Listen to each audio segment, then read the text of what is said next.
సిరిసిల్ల రాజన్న జిల్లా వేములవాడలో కొలువుదీరిన శ్రీ రాజరాజేశ్వర స్వామి వారి దర్శనానికి కుటుంబ సమేతంగా బయలుదేరాం. రాజమండ్రి నుంచి రైల్లో రామగుండం చేరుకుని అక్కడి నుంచి బస్సులో కరీంనగర్ మీదుగా వేములవాడ చేరుకున్నాం. అక్కడ దేవస్థానం వసతి గదులతో పాటు ప్రైవేట్ గదులు కూడా అందుబాటులో ఉన్నాయి. మేము నలుగురం ప్రైవేట్ గది తీసుకున్నాం. ఏసీ గది 3 బెడ్లతో 1000 రూపాయలు ఛార్జ్ చేశారు. ఆ రోజు రాత్రి 7 అయిపోయేటప్పటికి విశ్రాంతి తీసుకొని మరుసటి రోజు ఉదయం స్వామి దర్శనం చేసుకుందామని నిర్ణయించుకున్నాం.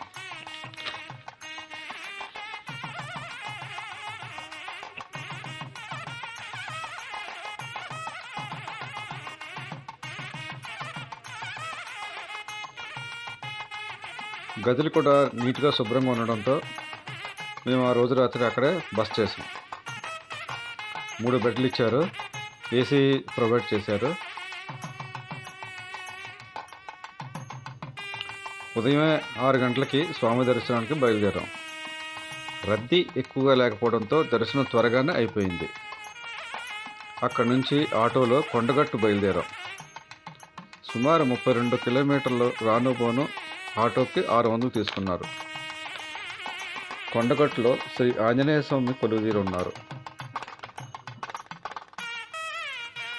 వేములవాడ నుంచి కొండగట్టు వరకు ప్రయాణం ఎంతో హాయిగా సాగింది. సంజీవిని పర్వతం నుంచి ఒక రాయి ఇక్కడ జారి పడిందని, అందుకే కొండగట్టు ఆంజనేయ స్వామిగా ప్రసిద్ధి చెందిందని ఇక్కడ భక్తులు చెప్తున్నారు.